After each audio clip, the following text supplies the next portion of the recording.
Released on August 23, 1985, Better Off Dead initially faced a lukewarm reception. Despite its quirky humor and distinctive style, it struggled to find an audience in its early theatrical run. However, time has been very kind, and now it's considered to be a cult classic.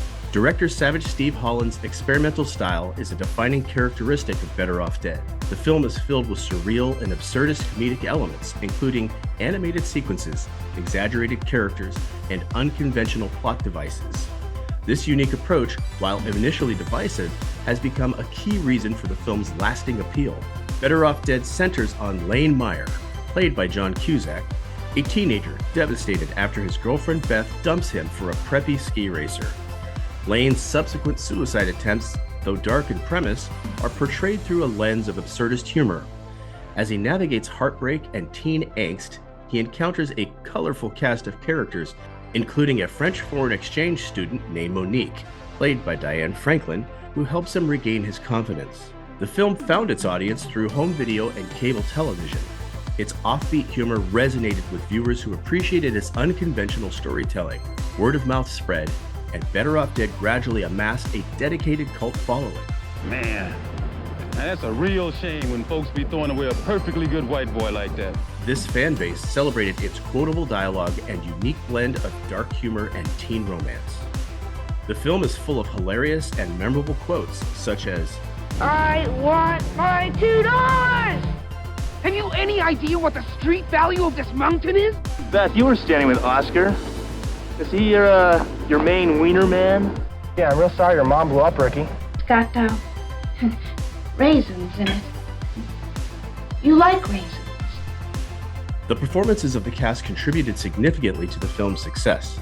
John Cusack delivered a memorable performance as the lovelorn Lane Meyer, capturing the character's vulnerability and comedic timing. Diane Franklin as Monique provided a charming and grounded presence amidst the film's more outlandish elements. The cast also included Kim Darby, David Ogden Stiers, Curtis Armstrong, Aaron Dozier, and Dan Snyder. Better Off Dead has had an undeniable influence on pop culture and subsequent filmmakers. Its unique blend of dark humor, surrealism, and teen romance has inspired numerous works in film and television. The film's celebration of individuality and its willingness to embrace the absurd continue to resonate with audiences today.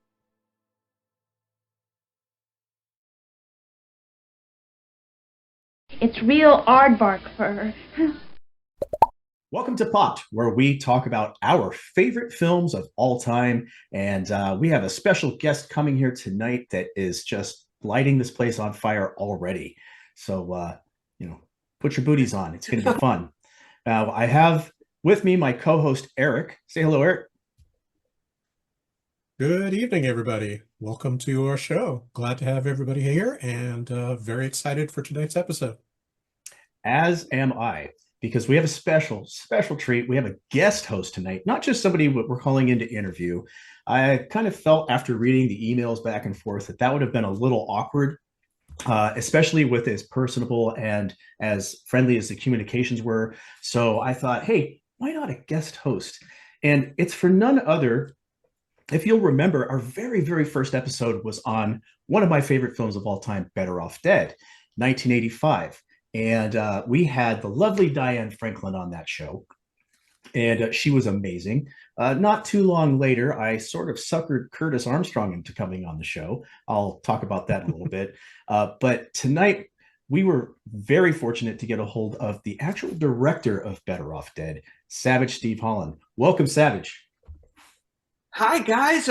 Daniel and Eric, it's really nice of you to be so kind to my really crazy movie. And I heard from Diane and Curtis, what wonderful guys you are. So I'm psyched to be here. It's so nice that you have so many nice things to say about my movie. And so thank you for having me. And thanks to your audience for watching this insanity.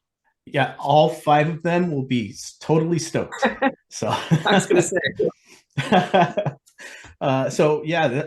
I'm really happy to do this because this is one of those films that you watch and it's so off the wall wackadoo, and you watch it and it hits you on a visceral level that makes you laugh from your core. And you got to know, where did this come from? Who is this guy that made this film that still resonates 40 years later? So being able to talk to you about it, pick your brain and kind of figure out where did all this come from is like, it's a once in a lifetime opportunity here. Well, maybe not once in a lifetime, because I have a feeling we'll be hanging out at barbecues after this, but right on. Cool.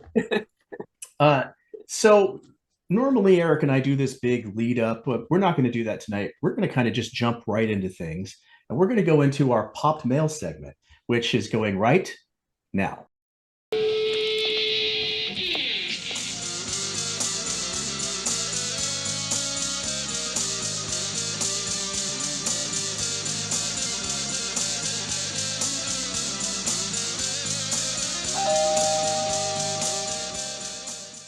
All right, so we have mail, kind of, because I asked people on Facebook, TikTok, and all over the place to generate questions that they wanted to ask Savage Steve.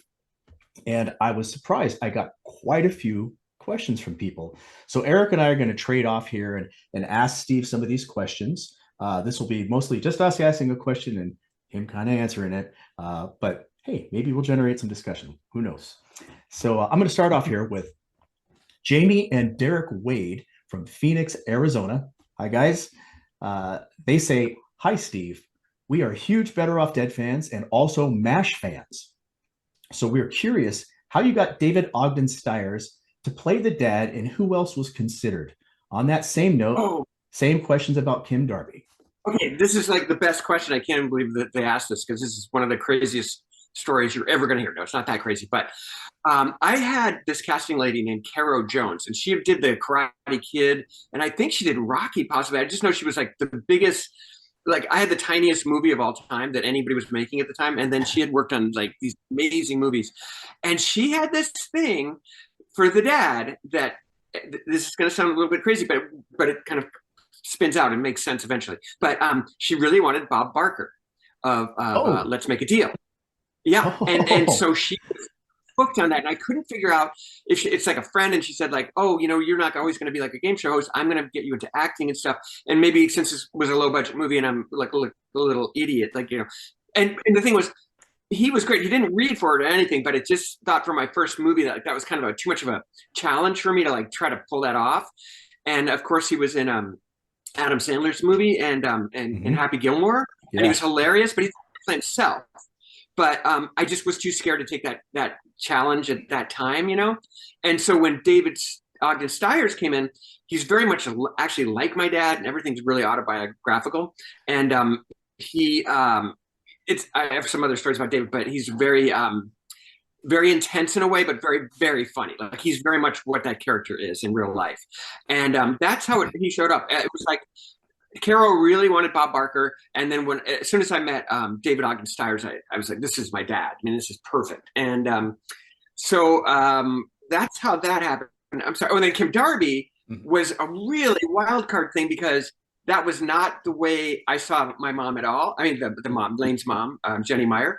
I had a completely different version of it, and it's funny because Kim Darby is a very she's, first of all, she was nominated for an Academy Award for this, like for True Grit, which was huge to me. Like I have an Academy Award nominated person that I can have in my movie, which is amazing.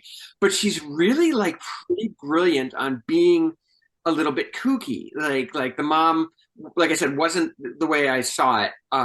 But I just loved her, and that we'll get to this probably later. But Ricky's mom, the same thing. Like, so that's how those two characters, they were brought to me by Caro Jones, which was amazing to have a casting person that would bring in people. And it also, which I'm sure we'll get into, is the amazing thing about saying to her something like, "Can you bring in Diane Franklin? Because there's this girl that was in The Last American Virgin. It's amazing," and she would.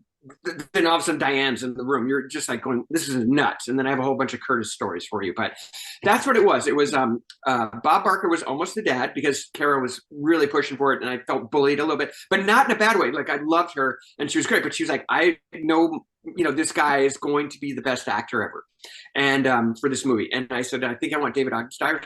And with Kim Darby, I never would have brought Kim Darby in, but Cara Jones did bring her in, and I just fell in love with it because she is, you see her in the movie, and it's like that's what she did in The Room, and I was like, oh my god, she's just elevated this movie like so much. Well, I mean, you really did have some serious talent in this film with David Ogden Stiers and Vincent Schiavelli, right? Oh, Curtis yeah. Armstrong, Diane Franklin, obviously. Yeah. I mean, talk about luck on your first film, just getting some really good acting talent. I'm sorry, but you have no idea.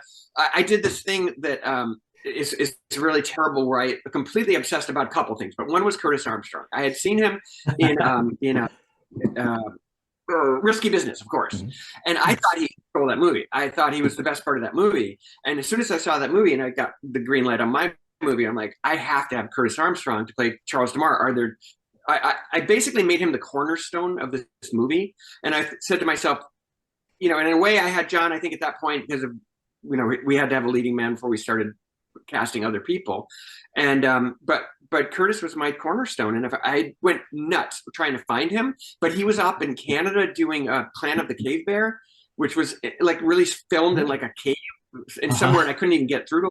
I thought he was ignoring me, and I was freaking the freak out. So I'm sorry, but I spun out about that. But some of the people like Schiavelli and Taylor Negron, I somehow became friends with Amy Heckerling, who of course did Fast Times, and her agent invited me to a party when my movie got greenlit. And who opens the door but Vince Schiavelli and Taylor Negron?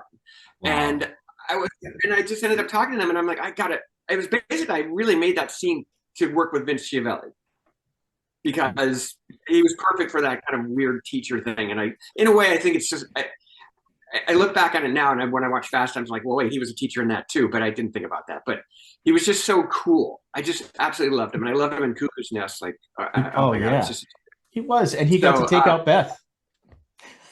That was even the best. Like, just writing stuff like that for him was wonderful. Nice. I mean, let's face it, everybody took out Beth after he. This is probably one of the most asked questions about the film. This is from Robert Hanline. I hope I'm pronouncing that right. Dear Popped Review, my question for Savage Steve Holland is, has he ever thought about a sequel to Better Off Dead? I know Diane Franklin would be up for it. Thank you, Steve, for the laughs you've given me. Your movie helped me through a breakup when I was in high school. Oh, that's so cool. I love that. If I could, real quick, before you answer this question, when Diane was on, we actually posited what a sequel would look like. And I'd like to throw that clip in right now. It would be very interesting if you saw all the adults doing their lives, but the kids now are interacting in the same school because no one left the town. No one left the my goodness. And now Ricky's the mayor, and he has a kid who is head president of the student council. Oh my. I can see his portrait in the city hall with a crocheted frame. Oh gosh. Exactly. And just like a giant picture of his mother. Like, yes. With that, I could see Monique having, they definitely have like a little kid who's like a ski demon, like that. And then of course, a very old paper boy. Yes. Who is still after John. And still chasing you just see John going off and then him chasing, for the rest of it. But the kids are left, but there's a paper boy that will not leave the dad alone. Yeah. Is he driving yet, or is he still on that bike? That's the question. On that bike. Yeah, no, he's still on that bike. With his backpack, and he's got to be on the bike. That bike is like the Lone Ranger's horse. I don't know if he's got a new bike. I don't know if that's part of it. I don't know if maybe if he got paid, he'd get a new bike. I think there's so many beautiful things that could be taken from that film. Oh yeah, absolutely. Anyway, so that's my $2. My $2. Your $2. It's kind of like the ET theory that or Jaws. I still think Jaws. I don't think Jaws should have been remade. I think ET. I know there's a lot of talk about it for a while and stuff, but I feel like Better Off Dead's kind of precious, and I don't really see a sequel. But I do have to admit that I did pitch something to Diane that was, and I mean, I'll do it really fast, but it was like John or Lane, because John would never come back for a sequel, so he had to get killed in the first like 1 minute of the thing when he goes into a snowblower, like John Connor. Really violent. Yeah, it was bad. And then so he's left.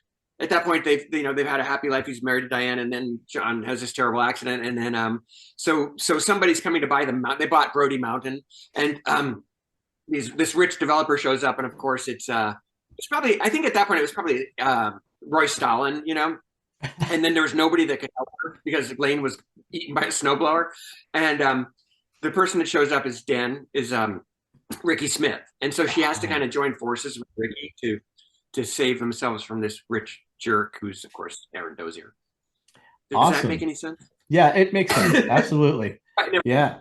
I can't wait for you to watch this back because, you didn't get to see this clip that we're putting up here, but the scenario that we came up with was pretty funny. So our next question is from Michael Courtney. He's from the Facebook Better Off Dead, the group page.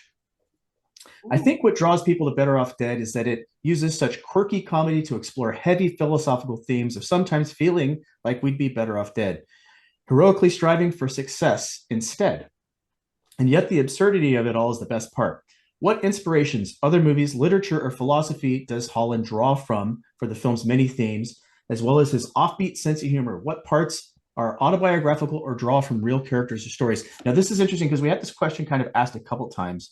And I know you said it's autobiographical, but another question here later that came from Susan Wild from the Better Off Dead Facebook group was, how many of these actual characters were drawn from life?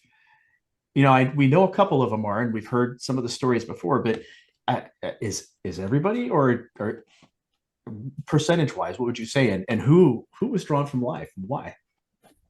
Oh gosh, so where should I start with this one? I'm sorry. So how do you want me to start this one? Because you could start with the inspirations and movies and stuff, and then go into. Here's why I was wondering about that, because it's like It's a Wonderful Life was one of the biggest influences because it had George Bailey wants to off himself because he thinks he's better off dead. And so I think that was the main one. And it's funny, the first time I saw that, I went to Cal Arts, and for the first time I didn't go home. Like I think my third year or something, I thought I'd save a buck and not go home. And I was, I think it's for Thanksgiving. I didn't go home for Thanksgiving. Yeah. And so I'm there, I'm the only one in the dorm. And then I have this little crappy TV, and on comes It's a Wonderful Life. I've never seen it. And it's like, I have nothing else to do. So I watch it, and I was just bawling. And I don't know, I still cry every time I see it. And so the idea that, there's some famous stupid stories about thinking that I felt that way. I was very heartbroken, when I was a kid because of the girl thing that happened. And then I think what happened with that was really learning that and seeing how much your life changes other people's lives, or, how much you could lose. Like, I have 4 kids now. What if I was like really that upset that I, didn't, if I did something stupid? And so a really important thing was to kind of make a movie that said, there's, a Monique around the corner. If you just hang in there, like, don't give up, and I hope I expressed that somewhat. It's, again, I was just trying mostly to be funny, but that was kind of an important part. And then the rest, like I said, were inspired by all the people in the movie, except for maybe God,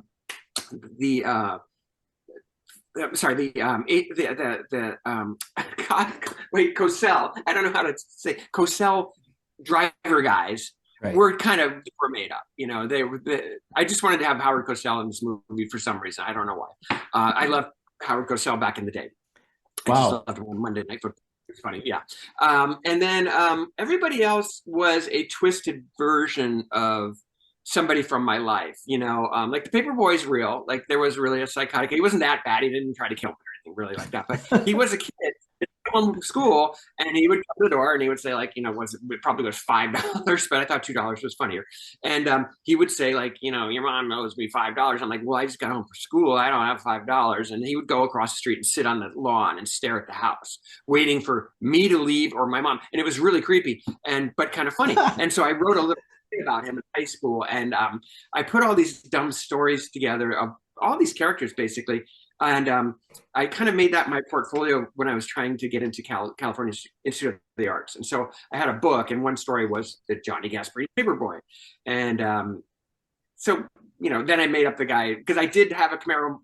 I actually did, but it was a crappy Camaro, and it didn't go fast or anything. But, I don't know if you ever saw, it was called Bobby and Rose, I think. It was this movie about this couple that are running from the law in this cool Camaro. And I had this really crappy Camaro, but I was living my dream of being, it looks like, in that movie, it looked like the Camaro that's in Better Off Dead. It's really cool. I didn't have that car. I had a crap car. But so, my parents, very much, that's exactly how they are. My brother was older, but he was the guy that would go in the back of comic books and buy those things that, you just can't, like a submarine or something like that for $5. And he would make it work, So that was how Badger came into this. Badger, yeah. And that's it. So everybody was kind of real. I'm just trying to think of, the Smiths were different people, but Ricky Smith, the real Ricky Smith, was the guy who lived across the street, and he was crocheting all day long. He just kind of disappeared, and he was very mysterious. So I wrote a story about him that was all made up about him being kind of like the way he is in the movie. And again, put it into this little book for my portfolio for Cal Arts. That's incredible. I had no idea that many characters were actually, drawn from real life inspiration. That's pretty cool. And yeah, and I think I'm forgetting a lot too, but yeah. Well, I mean, the mom is a character in her own right. The kookiness with the TV dinners and the weird concocted food. And then I think my favorite moment with the mom is when he comes home and Beth broke up with me. Oh, that's nice. I mean, what's happening there? Was mom that clueless? Is she that checked out? Yeah, I don't mean that in any kind of mean way at all, but everything I did was completely stupid and not worth looking at. And so it was like, I was a crazy kid. So she wouldn't be surprised by anything that I did. So she kind of she kind of giggled at me and walked away. Yeah, I was going to say, because the parents are well-meaning. It's not that they don't love Lane and try to, to be there for him. It's just that they don't connect, in any meaningful way, shape, or form there. So, all right. Well, if you wanted, I think you wanted to mention something about Q-tips, and if you want to do it now or whatever, but I'm just saying, like with my dad, that's something that just happened. I just my mom gave me some Q-tips to put in my bathroom or something, and I just couldn't resist. I was in my room doing all that, just like, and then my dad opened the door to tell me something, and I'm standing there with all the Q-tips in my face. And I mean, a lot of things in that movie really happened, but are obviously very exaggerated. I would hope they didn't happen exactly like in that film. That would be weird. That would be awfully weird. Yeah, that was Eric with the Q-tips there, right, Eric? Wasn't that your question? Yeah, the Q-tip thing has always been one of those weird, like, what the heck is going on there? Yeah. And then, of course, he immediately climbs into the shower wearing his sweat socks, and that was just like, ew. I didn't realize that was that's one of those weird things that just bothers me when people, like, I don't know, wearing your socks, climbing into wetness. Like there was that scene. There was a scene in Keanu Reeves' movie Constantine, where he's got his shoes and socks on and he dunks his feet into this pail of water, and that just bothered the heck out of me, and for the exact same reason. And it's just one of those, like, this must be a weird thing for me. I just don't understand wearing your shoes or socks in the water. It was really just a setup that this kid is just like, I mean, again, going back to like the hundreds of teen movies I've seen, the real, any other teen movie would have had him like taking off his clothes and getting naked and standing in, getting in the shower or something. So I'm like, okay, I'll have him take off you just see his feet and his underpants, his baggy underpants come off. And then you expect him to take off his socks, but he doesn't. So you're kind of going, there's something a little bit off about Lane. Yep. Well, well, we kind of figured that out when we first saw his room. Yeah. Obsessed? No. Yeah, Doesn't definitely. everybody do that? So the next two questions we have are kind of repeats. I'm just going to say their names and repeat the questions because, they asked them and I said that I would say them here on the show. David Corellas said, when is the sequel? I see Spaceballs is on the way. And then Susan Wildwood, who I mentioned earlier. I love this totally fun-filled film, but I'm curious to know how many of the delightful over-the-top characters were based on actual persons other than Beth. So we've answered those. So you want to get this next one from Patrick Morse, Eric? Patrick from the Facebook Better Off Dead group asks, who was the actress who ran off with Ricky at the end of the film? Oh, yes. This is a big one. And people are debating this online in the Facebook group, people have tried to figure out who this person is. Can you solve this mystery, or is this something that needs to be left out in the other? It's a great question, and I always thought she was in the end titles, and then when somebody asked me about this about 10 years ago, I went through the end titles. I'm like, oh my gosh, it never says like girl who left with Ricky. But let me tell you the story about what happened there. This is kind of an interesting story. So we're at the end. It's probably our last shot in the whole movie. Danny didn't like. What the joke was that Ricky meets a girl who's his exact double. Like she's a little larger and has the same glasses and everything, and just looks exactly like him. So when he looks to his mom, who's mad at him for leaving him lying in the snow, and then he looks at this girl who's basically him, he picks him. You know what I mean? He picks himself as this girl. So it was. I have to admit, Dan Schneider was very smart about this, because I thought it was, when I wasn't that happy with it.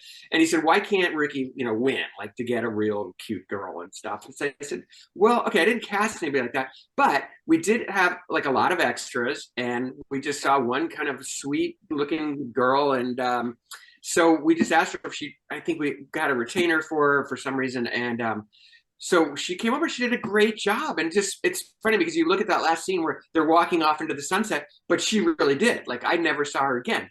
But I have noticed that I think she's in the background of when Lane knocks down all the skiers, in that scene where we first meet, it's this famous Curtis line of Charles Lamar line that he says.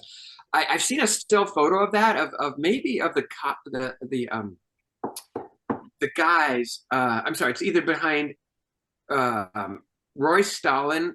Anyway, there's a screenshot of it, and there's that girl is there. Because I think that those things we shot were one day. And so I'm almost positive that she was there the whole day. And I think she's in the scene where everybody gets knocked down. And like I said, there's some screenshots. So there's more evidence of who she is in a couple of scenes that somebody should look at. Because I feel so bad because she did a marvelous job, and I never even got her name. That totally makes sense. And having done extra work, I know that I was in one scene. I was in a couple of films and the television series Weird Science, and I was dressed as a Scot in one scene, and they had me with my long hair and a kilt and a sword, and I'm standing there. They focus right in and pull back, and then I'm a few scenes later dressed totally different, and I'm there as well. And they did this to sort of give the impression that there were a lot more people than there actually were. Oh yeah, but it makes total sense. Yeah, so I would like to shake her hand and say thank you, because I just thought she did a great job, and she had no lines, and she had to make up everything she was doing, and really exuded this cute, likable little person that Ricky would fall in love with instantly. So it's a big deal.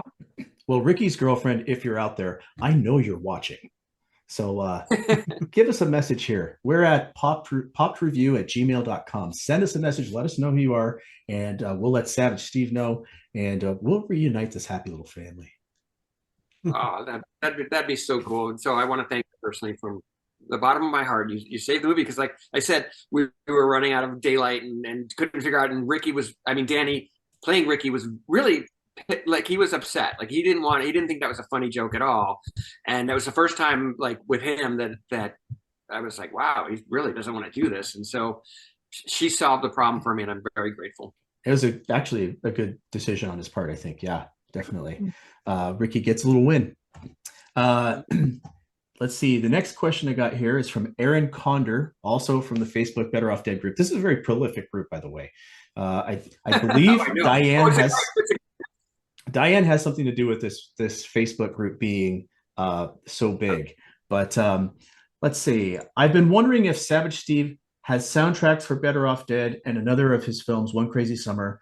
I've seen a few unofficial items for sale, but would be ecstatic if there were some anniversary releases. Now, I know that you probably had access to the music when you were making the film, and then their copyright things fizzle and whatnot. But is there any kind of luck or hope for this sort of thing? Better Off Dead did have like a soundtrack album, I guess I would call it. I can't remember how it ended up working out, but the problem. You do? Oh, okay. I do. Okay.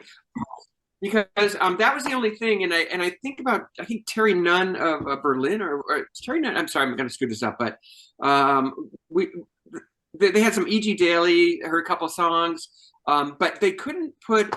This is the biggest problem with movies, especially of that time. It's maybe why you don't see a lot of. I always think about a lot of these great movies that were in the '80s, but they do have these things where they have to get paid. Like the musicians all get paid, and it's very expensive when you have a bunch of different artists on a soundtrack, because whoever's showing it on like NBC or HBO or whatever, they have to pay all these people for this music. So a lot of movies suffered from that, like that. I think Better Off Dead might even be one of them, that they just had too many songs by too many, Muddy Waters and Van Halen, and that was Howard Jones. Jimmy. Oh my gosh, I had so many amazing things, but I think that might have hurt as far as showing it, because you say to a network, well, this was a little B movie that didn't do so good, and you have to pay a crap load of money to the rock and roll people, and they'll be like, I'm not going to show the movie, Right. Well, I don't have any other soundtrack stuff. Okay. There were at least a half a dozen songs that he went through on the radio before he tossed the radio out the window. Oh yeah, Hall & So Oates. you'd have to get the rights to all those. Oh my goodness. Yeah. Oh yeah. But I believe I'm sure people noticed, but a couple of them had to be sound-alikes, which they did a really great job on. But when I the Hall & Oates might have. I can't remember which ones were, but She's Gone by Hall & Oates. Yeah. Just can't remember if that was by them. Then I'm trying to figure out which ones. Like, Hurt So Bad, which was originally by. Anyway, yeah, there was a couple that we had to use fakey people, but you still have to pay for the song, the songwriter, stuff like that, and the publishing and all that. It's very, very expensive. Just on a little side note from talking about that particular scene. Throwing the radio out and having it slide across the ground, and then the little knob falling off at the end. Was that intentional, or that's just luck? That was pure luck. That was just the kind of movie it was. You're just like saying, and first take, and Cusack threw it. I mean, it wasn't like there was no setup, no wires, and it just went, and the little thing bipped off, and it was that kind of a movie where every day you were looking forward to some scene, and then it was like a thing that, it might be funny to see a radio slide across the ground, but to actually see that little knob pop off, you're like, this is amazing. It's serendipity. It's like it's the greatest thing. It's almost like some of the ad-libs that we'll talk about a little bit later. Your radio was ad-libbing, just so you know. Yes.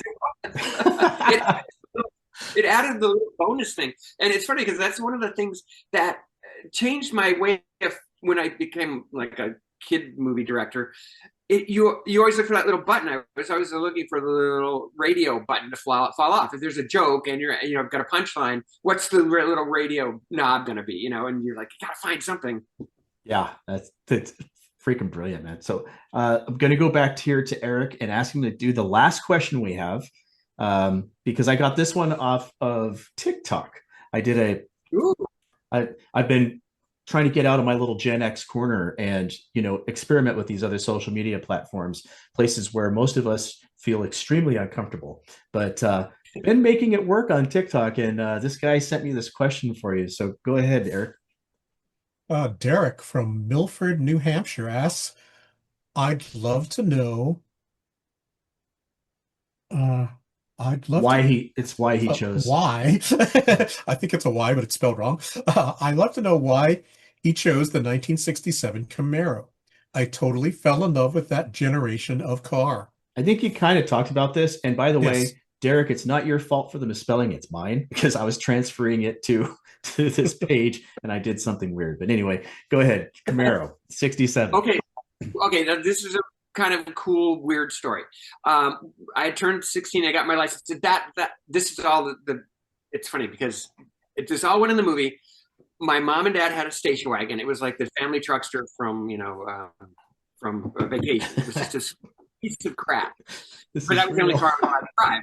My dad had a pretty nice car, and then we had this family truckster, and so it was like the exhaust pipe was hanging off, and so some of these jokes didn't really play so good, but you can notice. Did you guys notice that the station wagon's always dragging the exhaust? So I had that kind of a car, and it was a piece of crap, and then I had my girlfriend that I was like, I just was hoping to be cooler, and I'm really like a dork. And then, I didn't make the ski team, but she did. And then the ski team guy that was the leader of the ski team was he was a very handsome guy. And I was like, oh gosh, if I had anything to be cooler, anything. And then one day, my Aunt Fifi, I had an Aunt Fifi, and she lived on upstate Long Island, and she wanted to get a new car. She had this car that she like babied. It was a 67 Camaro, but it was a 3-speed. It like the odometer went to speedometer went to like 44. Like it wouldn't go fast, but it was a cool looking car. And I put my wheels on it and stuff, and I painted it orange. And but I got it for like $1 because she just wanted to get rid of the car. So then I suddenly had this cool car. And so it was my first car. So I just absolutely loved it. And then, like I said, there's this movie called The Legend of Bobby and Rose that was this really cool movie about a Camaro and going on this adventure and doing all these really cool things. And so I became a freak for these Camaros. I just absolutely love them. And so that's neat that the dude loves them because they are really pretty cars. But mine was not anything like the car in the movie. And by the way, the car in the movie, when that showed up, oh my gosh. And I've done a couple of reunions with Diane and some people, and the guy who owns it I think it's at the real betteroffdeadcamaro.com. I'm pretty sure that's it. And he brought it to we went to Savannah and did a thing, and he brought it, and it's so pretty. It's gorgeous. He did a great restoration on that. He's part of that Facebook group, and yes. He got Diane even to sign the dashboard. Yeah. That was so cool. I guess I just want to thank everybody who sent questions in for Savage Steve here, because you covered some really great points, stuff that I even was thinking about asking or talking about later, but kind of makes it easier this way because it's in question format. So, hey, thank you for submitting those, and I hope you're happy that we got almost all of them. I think we got them all on here, but there you go. What is Lane doing up at this hour on a Sunday? Doesn't he turn to dust or something if the sun hits him before noon? Dude, this film's off the hook, man. This comedy, it's nonstop. Every time it transitions into another area, it's nonstop. And I love that about this film. We had Curtis on at one point, and here's how I got Curtis to come on our show, by the way. I listened to his book. Didn't read it because I was working and I could listen to podcasts and books on tape and whatnot. I could still call it books on tapes. That's how old I am. It was Audible. And I was listening to his book, and he started talking about the Baker Street Irregulars and how much he loved Sherlock Holmes. And we just happened to have, because my mother is also a huge Sherlock Holmes fan, she and I watch all the Basil Rathbone films together. I said, why don't I do a couple of episodes on those old films? So when I heard this, as I'm listening to his book, bing, a little light went off. And where do I find Kurt? Oh, he's on, back then it was Twitter. So I messaged him and just on a lark said, so we're doing this episode on Sherlock Holmes. And I read in your book, which was great, by the way, that you were a big Sherlock Holmes fan. Would you like to come on? I fully expected not to get any answer, but bing, pops right up. When would this be? And the rest is history. We had him on the show. But one of the things he said about this film, still, it's absolutely true. And I said this earlier, this film has aged extremely well. I'm going to play that clip right here. Yeah, probably, yeah. I mean, Better Off Dead is one of those ones that has stood the test of time.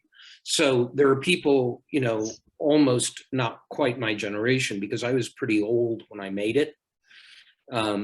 But people from around the time that it was released, and then, it's something that families sort of share. It became this unlikely Christmas movie. And I'm not I mean, it does have a scene in it around the Christmas tree, but where mom is handing out the frozen dinners. But it's unlike Revenge of the Nerds. Revenge of the Nerds has a lot of baggage, and it hasn't aged as well as Better Off Dead and One Crazy Summer and Risky Business. So it's nice that it's become as popular as it has. Yeah, I agree. It's my go-to Christmas film, and every year somebody gets a copy of it on DVD from me. Yeah, no, I'm amazed you can find it, actually. But I guess it's been out there at some point or other on DVD. But but Better Off Dead was pretty much a breeze, and my recollections of it were very fond. They sent me the script when I was in Canada, in British Columbia. I was doing Clan of the Cave Bear, which is the 80s movie no one mentions for good reason. And we were cave people. We were in caveman outfits. I mean, it was And I was sitting in this cave set in full makeup as a cave boy, and reading this script by Savage Steve Holland called Better Off Dead, which had been offered to me. It was the first movie I hadn't had to audition for. Neat. And That's awesome. Well, he wanted it because he was a fan of Risky Business and Revenge of the Nerds, and I was the connecting thing between those two movies. I was in both of them, so he wanted me for this movie. And so I was reading it, and it was just so, I don't know, maybe 3 times in my career, I have read a script where I've said instantly, I don't care how we do it, I just want to do it. And that was the first one. Very nice. So what do you think about that as far as the way this film's aged and how it's sort of become more part of the 80s zeitgeist than it was at the time? Because I think it was a little ahead of its time. How do you feel about that? First of all, it's funny you brought up the Curtis thing, because I did this show called Malibu Rescue for Netflix, and I had to have Curtis on that again also. And so I made his character, his name was Rathbone, after Basil Rathbone. Nice. Yeah, so that's funny. But, I think that Curtis might have said this, and it's sort of what kind of happened in the 80s is especially this kind of sex comedies like Nerds and stuff. They were a little, I think, especially for today's audience, very inappropriate. And again, I guess they were R, I don't know, but that maybe some parts of that didn't age very well. So the good news on my nerdly world is that I kind of had this rule that this is going to sound terrible, but I couldn't make anything in a movie that I couldn't sit next to my parents and watch, because it would be so embarrassing. Like, I was that kid that American Style came on and 2 people would kiss. I'd be like, oh my God, this is so gross. And I'm with my parents.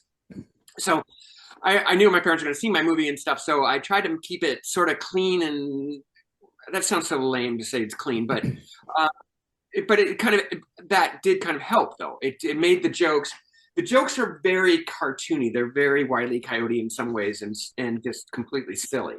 And it's funny because the person that influenced that in a lot of ways was Woody Allen. Woody Allen in his old movies, but before he became this intellectual person and whatever issues he has, he had these really good sight gags. Like he would pull up in a Volkswagen, step out, and then disappear. And you're like, what happened? He'd widen out, and there'd be like a manhole that he fell in. And it's just so completely stupid, but I just kind of love that stuff. And so that kind of ages better than a teen sex comedy will, especially certain,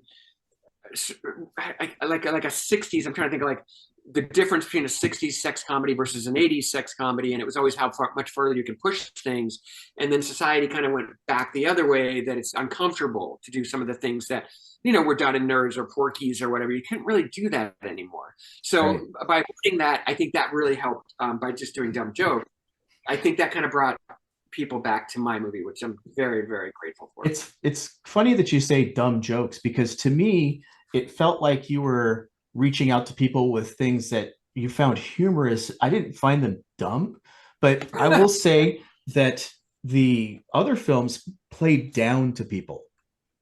Yeah. And what I liked about Better Off Dead was that it lifted things up, right? Yeah, it was the subject matter dark. This kid wants to kill himself. He's going to burn himself. He's going to hang himself. He's going to do all these things. But ultimately, you're sitting there enjoying the humor, and it felt like it was talking to you and not at you. And do you feel that's what you were going for? Well, what's sort of interesting about that, and John kind of brought a really cool person. How do I explain this? Everybody that I made in my short movies usually were a nerd. The lead was always a nerd, like a really doofy idiot, right? Then I get Cusack, and he said, "That's just nobody's going to like this guy. He has to have some sort of coolness or whatever." And so John, that's just a lifesaver that I got John. And then, but there was still the thing where Lane, you feel sorry for him. You know what I mean? It's like he has so many things going wrong, but he still kind of pursues. And then when he figures out that he's going to get Beth back by doing something positive, it's an automatic, like a Rocky or Karate Kid thing, where you have this character that just wants to win, and you want to go on the ride with him to see if he's going to win or not. And I think that helps more than tricking people, or being mean to people or bullying people, that some of those teen movies were really kind of about. And if I could spin off really quick, one of the most amazing things that I ever saw was Ferris Bueller's Day Off, because it was about a winner. And I'd never really seen that, like a kid that you're all rooting for, who's the winner. And that hadn't really happened yet, and I just really I was so jealous of that movie, because it was so cool. I always thought everybody had to be kind of a doofus and a loser, or else you don't really have a movie. And that was, one of the most incredible things when John Hughes made that movie. That's a very good point. Eric, did you have anything you want to interject at this point? I mean, it is really a beautiful trope where your hero is that, that sympathetic loser character, because I think more often than not, we, the audience, have felt like that sympathetic loser, where we want him to win. We want that guy to come out ahead. And unlike some of these previous teen comedies that really went with revenge, or went with getting back at them, or somehow acquired a set of brass knuckles and punched out the bully at the end of the the fight at the middle, at high school, where he wins and comes out ahead there. Lane Meyer just tries to just do his thing, and somehow, yes, he does keep losing, but we're still cheering him on. We still want him to come out ahead. He's the ultimate protagonist, really. But this is something we talked about with Diane. My observation was that he wasn't really the hero of this film. The hero of this film was Monique. And was that also intentional? That's a really great question, because I kind of struggle with that. But no, I think I really wanted it to be Lane, and I think that Diane's so good that it overpowered. It was sort of like she made Monique so strong, and like it was just awesome. And I think again, John just took the idea of a kind of a loser, and when you think about what Lane has going against him, he's got Ricky to deal with, he's got the paper boy to deal with, he's got his parents to deal with, he's got bullies in school and Roy Stalin, and he gets a little step ahead each time. But when he finally meets Monique, she's the propellant to say, what are you wasting your time for? Just win, you know? And it's like a light bulb goes off on him, and it's just so neat. So I think it's so cool that you could even argue that she is the hero. You know, it's pretty neat. She's definitely the catalyst for Yes, him regaining his self-confidence, because I think that's what he's missing throughout the film is any level of self-confidence. He actually did qualify for the ski team, but somebody outsmarted him, and you know, and things like that. So he's been chipped away at all this time. And you know, it's interesting to hear that you felt that, you know, he was more of the hero, because I was watching that and thinking, wow, this is revolutionary for the 80s. Nobody wrote in characters, especially women, like this at the time. You know, it's very different in that regard and very ahead of its time. So you should be proud of that. I think that's just really cool. Even if it wasn't intentional, it worked out that way. No, it's, again, so many people contributed so much that changed everything in this movie. It could have been just a dopey little nerd, you know, loser movie, but people like Diane, Zach, and stuff, and just the cast just always added something that just made it so much more remarkable. And even in the end, even I was like, I can't believe how cute this movie is. And I'm sorry to use the word cute, but it's super. There's not a mean bone in its body, you know. That's what's so great about it. I agree. Yeah. And can we take a moment here, though, to acknowledge how awesome Diane is? I mean, your film, and you know, this is history, did not do well in the theater. It came out on home video, which is how most of us discovered it, and it got its own cult following. And I'll tell you, as of 5 years ago, I was buying DVDs for people every Christmas. I give this movie to somebody, and because you couldn't get anywhere else. It wasn't streaming, and it was one of those things. It's like anybody who knew about Better Off Dead was somebody you could immediately sit and have a conversation with. But it wasn't out there, and I kept wanting to introduce it to new people. And then I hit a point where the people I was giving it to were like, what's a DVD player? You know? And, you know, so just over the few last maybe 4 years, she has been promoting and going out and just talking up this film and talking about what a wonderful time she had on it. She gets on the social media, she chats with everybody, she goes to conventions, and you couldn't have a better cheerleader or catalyst for your project. How does it feel for you? I mean, it's 40 years later, and I think right now this film has more buzz going about it than it's had in all that time. How does that feel for you, and what's it like to have somebody like Diane?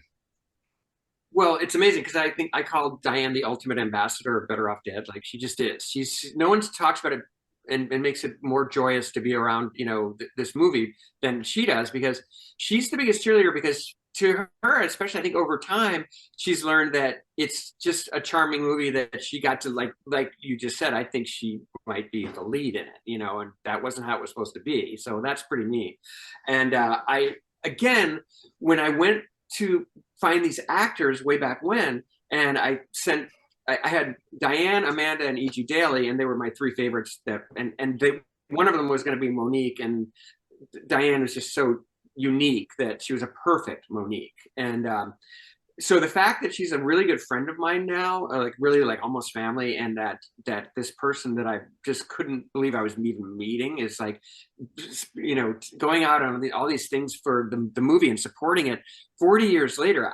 I have to admit, as much as I dreamed and wished and hoped it would be a successful movie, it's unbelievable. And it's just so beautiful that it's like, I'm amazed. I'm really touched by having her do that for this movie, but people really do like it. And I was saying, Daniel, and Eric, that the movie died in the weekend. It didn't really die, but it probably made its money back, but it didn't be anything big.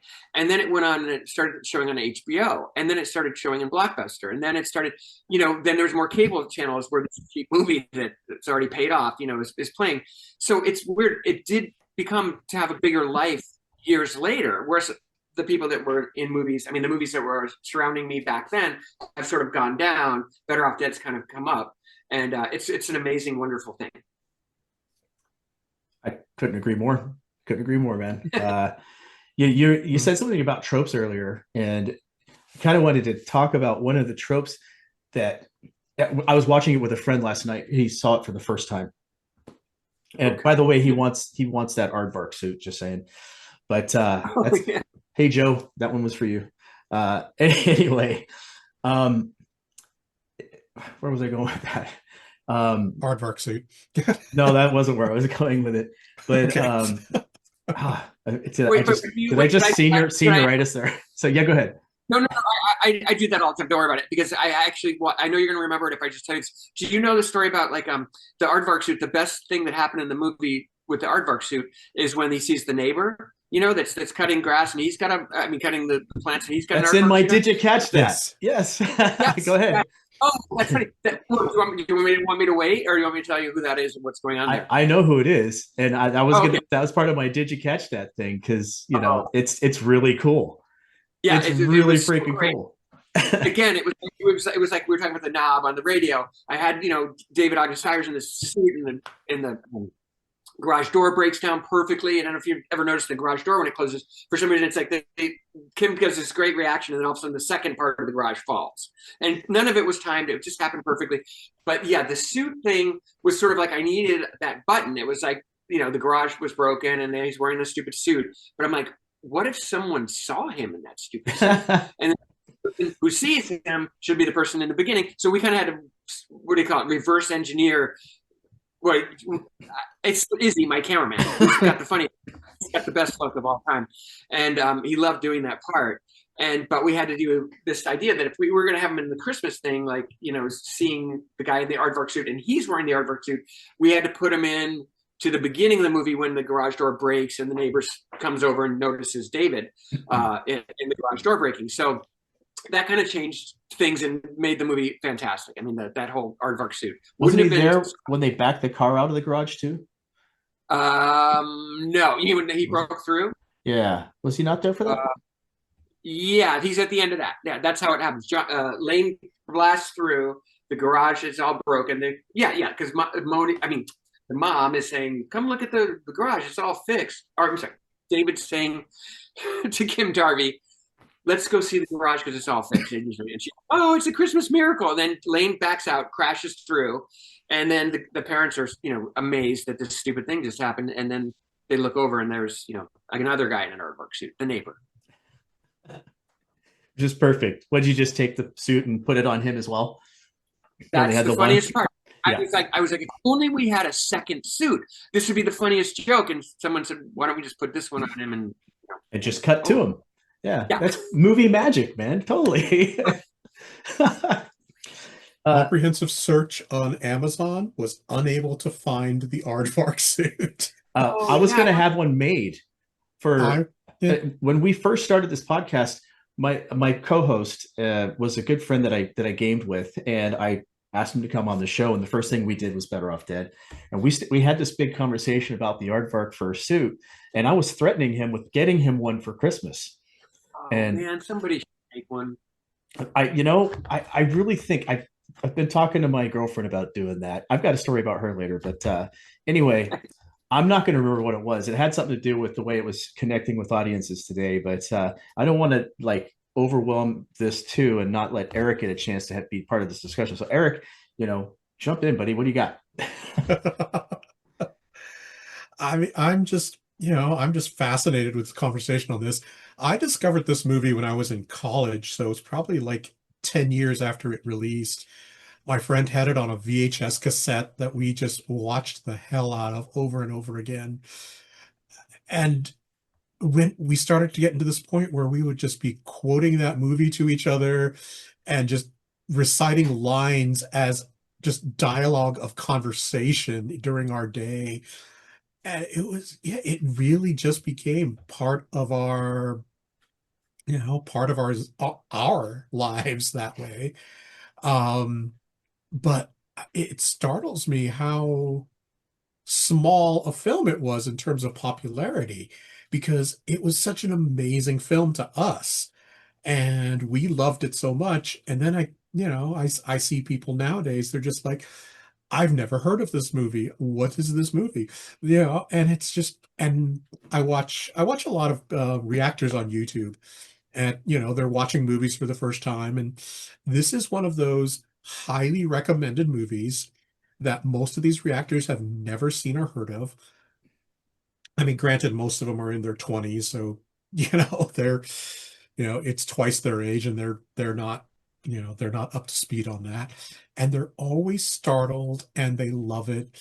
And I saw one reviewer who was just like completely in love with the 67 Camaro. He was just like, all you had to do was tell me this Camaro was in the movie. I would have watched the movie just for that. Yep. For me,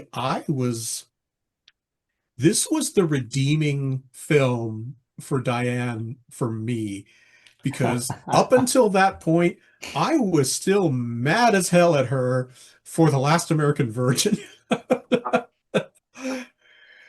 Because that broke my heart. And then this one, she won me back. Well, that actually worked. That was the one thing that I brought her in to be Beth, because she's a heartbreaker, and that was such a terrible, painful movie. I mean, the movie was great. I'm just saying that her character was so evil, and it was like she basically played a lot of evil characters, believe it or not. Like she was in an Amityville thing, playing a bad person and stuff. So it was sort of like, will the audience accept her as this person that's going to save Lane? That was my only qualm with her. But I used to call her Bambi on acid, because she's so damn sweet and nice and cute and stuff. And so she was the perfect Monique, so I'm just so lucky she's in it. That's all. What's funny? I've now come full circle and remembered what I was going to say. Oh, good. See, I told you I rambled off. Well, because you brought it back to Monique, and I was going to talk about tropes. And we were watching it last night, and my friend, like I said, had seen it for the first time, and he remarked, "Oh yeah, all the old foreign exchange student thing." And I was like, "Wait a second, this film is pretty early on. There's only one," and I finally looked this up today and realized there's only one film with the foreign exchange student before that, and it's Long Duck Dong and 16 Candles. So yes. This wasn't really a trope for you at the time. How did you come up with the foreign exchange student? How did that sort of fit in? What made you even think of that? Well, you know what? That is actually very key to sort of my diary of stuff, because that's a true character. I met a girl, the girl that kind of Monique in a way is modeled after, but there was this girl in our high school, and she sat in this certain area, and she's very beautiful, but she didn't talk to anybody. And I kind of said, "What's her story?" And they're like, "She's an exchange student from France. She doesn't speak English, and she's staying with a family here and stuff." And so somehow I ended up being friends with her, and because she didn't speak English, I didn't feel judged or anything, because I was a real nerd. And so she's really sweet to me and stuff. But then eventually a lot of this stuff that happened moving away kind of happened. That it turns out she actually was an American person from that town that in junior high school or middle school went to France for a couple of years as an exchange student, and then came back, and she kind of blossomed to be really pretty, but none of the kids remembered her because she changed so much. And she was kind of happy to like get out and not have to talk to anybody more, because they were very nice to her when she, before she left for France, I guess. And so I modeled Monique after her, and she's a really cool girl. And she showed up at something a few months ago, and I was like, "Oh my God, I can't believe you're here." But so that was, again, back to our, like, who are people that are real and who people aren't. But that's the thing. I never understood the whole exchange student thing, because I would have been terrified to go to another country and like be an exchange student.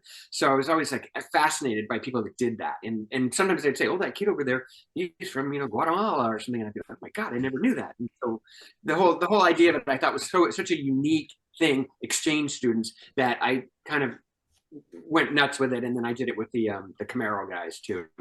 It almost feels like, you're a part of the start of that trope, as opposed to, following it, which is great.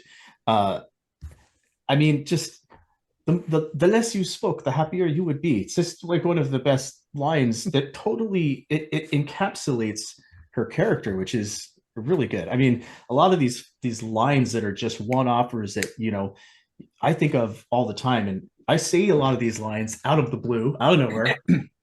In fact, I told you I worked at Dickens Fair, thus the ridiculous mustache right now. When I like it. When people come up to me, I'm playing an Irish character who is legitimately my great-grandfather, right? So people come up and I'm talking to them on an Irish accent. "Oh, welcome to the bar. and they say, hey, où sont the toilettes? Where's the bathroom? And I'll say, go that way really fast.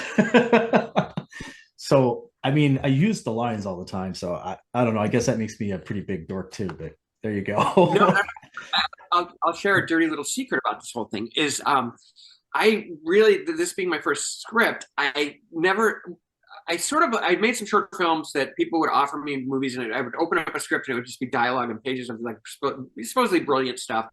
And what I realized that I'm not a really good writer. So I realized that if I could just cut up something like The Paperboy and I'll have him do 5 things, and then I'll cut that into 5 pages and put them around, and then I'll get the Monique and I'll cut those up.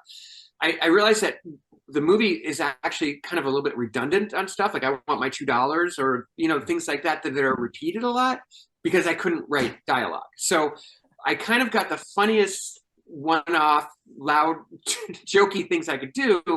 And I think that's why everybody remembers them, because there really isn't like a lot of speeches. I think the biggest speech in the whole movie is when Monique is throwing the oranges and meets Lane for the first time.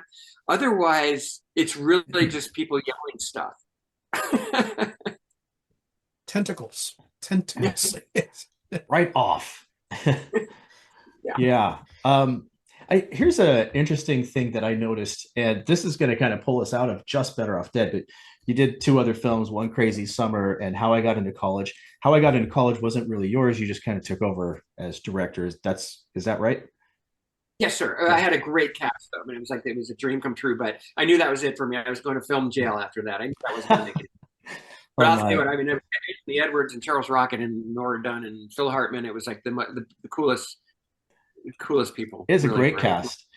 Yeah. But the interesting thing is I've noticed as I'm looking at these that you've got 2 actors at least, and this is what I kind of am curious about, Taylor Negron and Curtis Armstrong are in all 3 of those films. Yes. Is there anybody else who made all 3 or? Well, actually, Diane is in it. I don't know if you remember that. Is in How I Got Into College.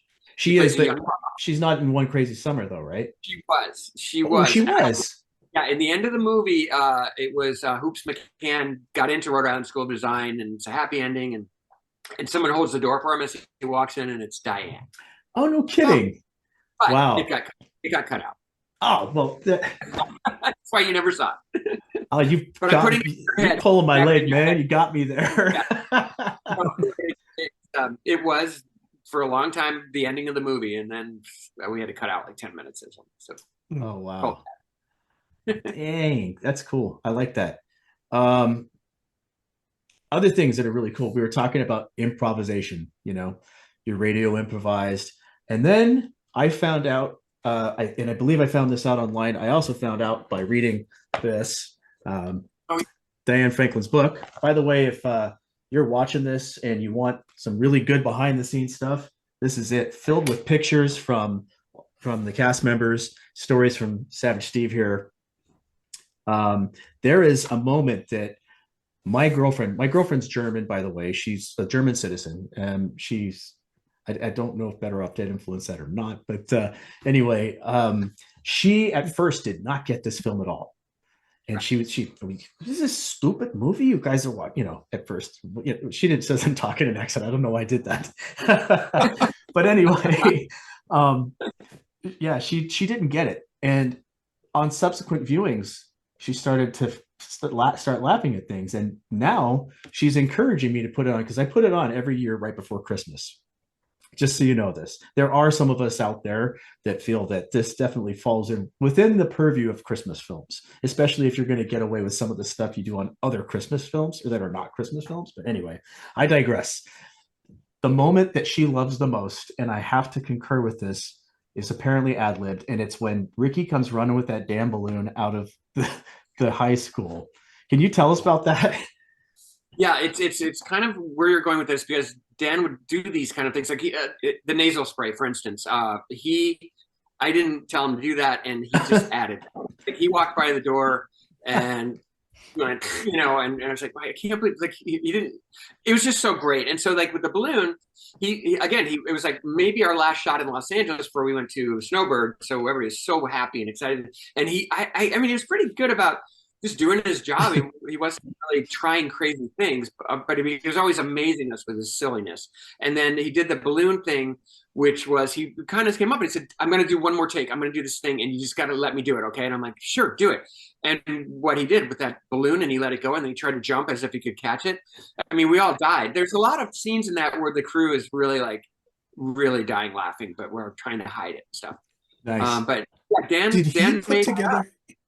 he put together his own suit for that, or was that a costume? No, that was wardrobe. Again, I think that he kind of got a little bummed by some of how horribly we dressed him up and stuff. But I thought he looked great, you know. And for Rick, it was an amazing suit when he. It was so fantastic. He looked so good. You know, you're right. That suit, he liked that. He was kind of feeling kind of groovy in that one, but a lot of times just walking around, we put him in the dumbest outfits. And you're talking about, which suit are you talking about? The cafeteria suit or the one he starts in with all the plaid? He goes to the dance and he's wearing like I guess a white or plaid or something. But it was for Ricky Smith. Spiffy. Sorry, tried to mute that. I just coughed over everything. Sorry about that. Oh, okay. I was just saying that for Ricky Smith, that suit looked pretty cool. Yeah, and he had that whole Saturday Night Fever entrance with the door. I mean, that's. I was watching that, like I said, with somebody for the first time last night, and he goes, "Yes, that happens," you know. And later on in the film, he's like, "Okay, man, now I get what you're talking about. Now I understand why you like this film. This is funny, you know." And it's always good. The other thing was that there was so many times in a day there were scenes that you looked forward to shooting. My favorite kind of movies are the kind of like, you know, Jaws. Really, once you start watching it, you're like, oh, I can't wait to see that next scene. I can't wait to see that next scene. I can't wait. That's how I was shooting it. We can't wait to see Ricky open the door and the doors just fly open. And like I'd never used a fog machine before. You know, it's my first movie, and like I have a fog machine and backlight. So I got to use it. It was so much fun. And then the scene where Curtis starts laughing. There was a scene that was cut out that he shows up with a bunch of whipped cream to do something I don't want to talk about because kids, you know, you don't want to say it, but there was a way to like get stoned or something using whipped cream. And so there was a scene where I think that happened with Curtis's character or something like that, but he just started to get, because it was supposed to be like kind of like a giggly thing, and he just started laughing. He was really like laughing, he was laughing about something that made us all laugh really hard. So we kind of made that scene where he was laughing at Beth and Roy Stalin dancing and stuff. And we just made that up right there. And it's still one of my favorite things. I just love Curtis's laugh. Wow. So that was incongruous with the laugh about the joke. Yeah. That's so cool. Yeah. That is so cool. Yeah. But, you know, I think in my first co-host and I talked about this when we were talking about film. Back then, we weren't very savvy at how to do these sort of podcasts. So we sort of retold the story and then we would comment on it as we were going. It's like, oh, this is what I want to listen to. Two guys talking about the entire movie and sort of interjecting here and there. And this was one of the things that we thought was great, was how to handle a bully and laughing. And just going in there's no fight. There's no like confrontation. The wind is taken out of Stalin's sails so quickly by this laughter that it's brilliant, you know? And I'm thinking, wow, this is the way we should be taught to resolve problems with people, you know? Yeah, well, like we were saying before, the trope of like in some of these movies is like Karate Kid, the kid gets knocked out or get punched out, or like at 3 o'clock high, the hero actually beats up the bad guy and stuff. And this was great that you kind of for a second are a little bit afraid for Charles DeMar. You know, he's going to get his butt kicked, and he just laughs Roy out of the room, and it's just fantastic. Well, you know, one of the most famous stories I think of the movie that always blows my mind is the dancing hamburgers. Like, where did the hell did that come from? And the original script, the original script without the cast and without the producers that helped me and stuff is 30% of the movie that ended up being made. You know. Because I'm really not that talented. But one of the urban legends that I had as a kid was that there was some fast food joint that the guy was working in it and a rat got loose and the rat fell into the vat of, you know, fried chicken or something. And so that was the scene when Lane gets his horrible job at the hamburger place. And this producer named Andrew Meyer, who's a great, great guy. And he's the guy who kind of Meyer. Well, it's weird because that has nothing to do with it. He bought the script, years later, but I already wrote it because my best friend in high school, his name was Lane Meyer. He's a really talented, cool guy. And Charles DeMar also was another really good friend. So they're real people, real names.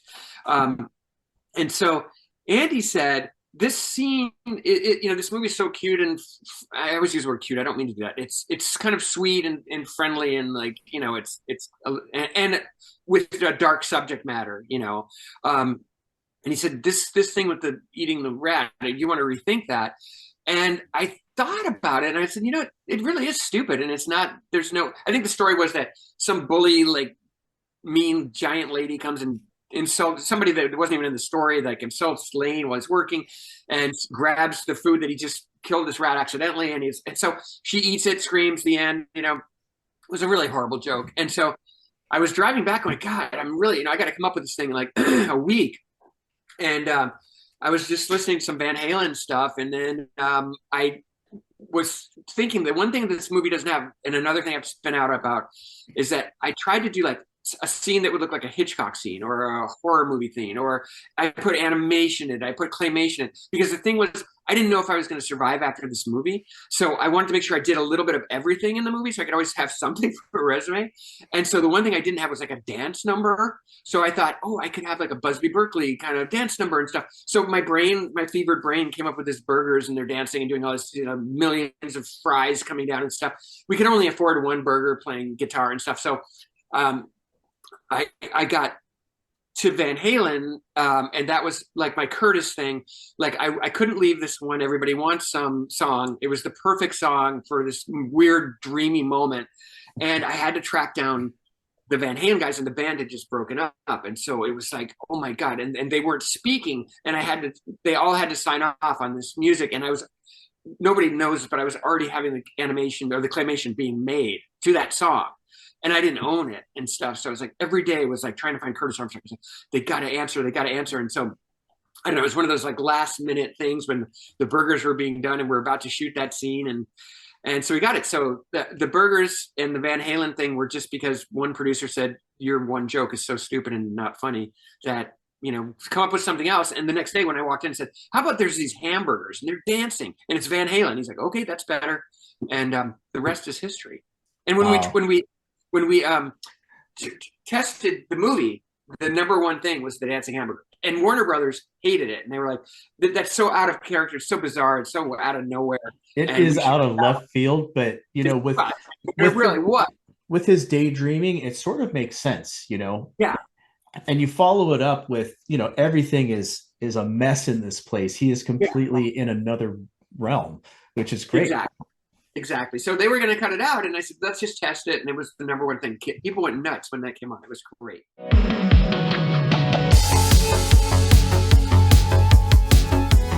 You've brought up The Neighbor, which is great because that was one of my Didja Catch That's, not only because I know who it was, but we did a review of the film Somewhere in Time, for which he was the cinematographer for. Isidore Mankovsky was the cinematographer for that. And he is the neighbor, trimming the hedges, wearing the outfit. That was one of my Didja Catch garage door thing. You want to talk about that yet? Oh, with the crew members sort of popping up in the panes of glass? Yeah. It's funny that you brought that up because I sort of had a thing like, did I dream that a long time ago? Did I actually see somebody in the reflection? And I've watched it a couple times and I'm like, I don't see it anymore. It's very brief. But when I did look at it again, and for a second, one of the viewings, I don't know why I never noticed it, but then I did notice it. I'm almost positive that it's me. Oh, really? Yeah. I don't think it was me like going, oh, there's me, I better duck. I just think it's my stupid head going by because I'm the only idiot that would do something like that. Because that was literally the first shot in the movie. Was, oh, no kidding. That window. So I was all amped up. I noticed it last night, actually, as I'm watching it, and I saw, and it looks like a blonde-haired or a lighter-haired person up and down in the pane of glass, and that was one of those things. Okay. Let's see.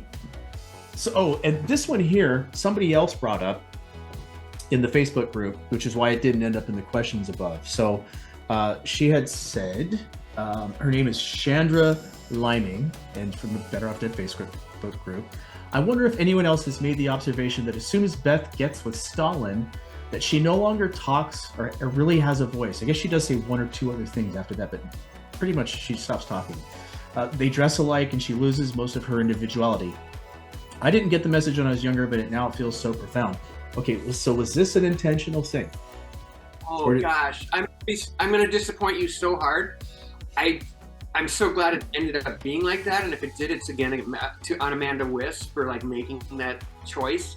But again, it's my lack of talent for writing dialogue of any kind that she did become subservient to him, so that I didn't have to write any words for her, you know, which is shameful. But that's another thing, like getting Amanda Wyss to be in the movie. It's really a pretty small part. You know, Beth doesn't really say all that much, but she's such a good sport about it and made something out of nothing, which is, I think, all the characters in that movie can to be taken out to make something out of nothing. Again, I have to go back to Curtis. I've probably done 20 things with Curtis after Better Off Dead.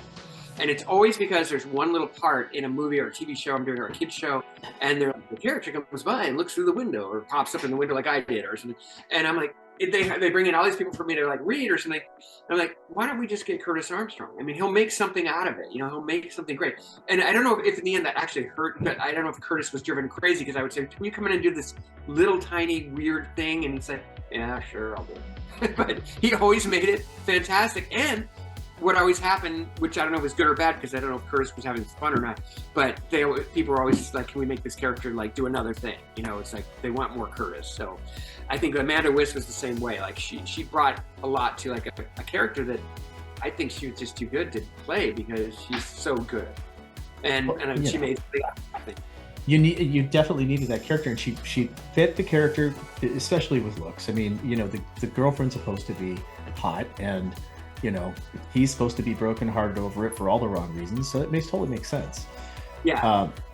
I know you didn't have any Did You Catch That's, Eric, unless you've thought of something, but no? No, nothing off the top of my head. I mean, you know, aside from the character of Mr. Kerber, the school teacher, being Vincent, is it, how to pronounce? Schiavelli, who we saw in Fast Times at Ridgemont High, but I think most of us recognize him as the wandering spirit in Patrick Swayze's film of Ghost.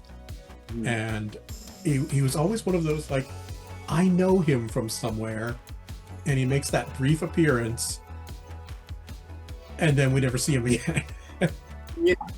Yeah, no, it was an amazing thing, because he's, I guess, one of the first, like, I would call, well, I guess that's stupid to say, but he was like a character actor. But when he did like One Flew Over the Cuckoo's Nest, he was just the greatest crazy person in that, and you were like just amazed by him. And then to actually, like I said, when I met him at this party, he's just the sweetest guy. I mean, everybody in that movie is also incredibly sweet, like nice people, and that helps so much. So it was just the most wonderful like experience to have that be your first movie and there's no jerks. It was amazing.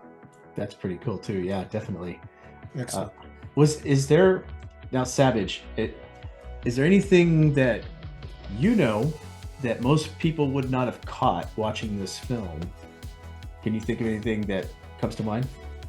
Oh golly. Well, I mean, the only thing is like it's kind of like behind the scenes stuff, so it's not really that interesting. But I'll tell you, like when Kim Darby was dropping the goo, it's got like with the raisins in it, you know, there was something about her timing that it just floored everybody in the crew. Like that was like maybe the first or second day, and we kind of almost had to get a talking to from the producer because we were getting behind. I mean, it was my first day and I wanted everything to be going right, or my first couple of days, but nobody could get past her doing it. Every time she pulled that bloop out and it went, and David Ogden Stiers was the worst because he couldn't hold it in.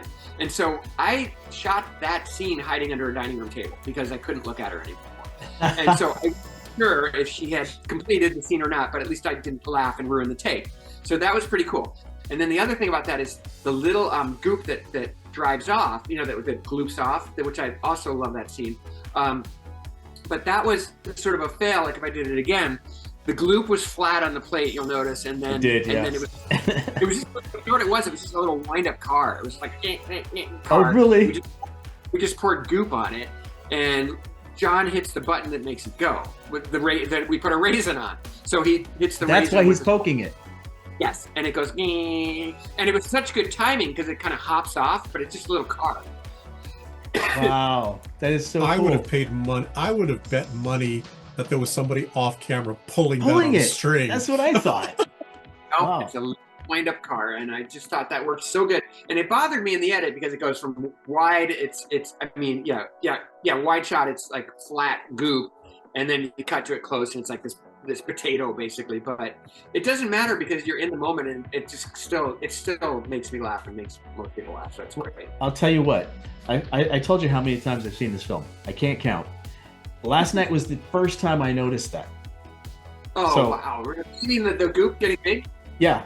I'd never noticed it before. I was always distracted and laughing at the timing of Ogden Stiers going, the subject I want to talk about is... That kills me every damn time. So yeah, it's funny to know that he was laughing through that, and then he redeemed it so well with that. Just that. It really took like about 45 minutes. I mean, it's just a woman going like this with goop.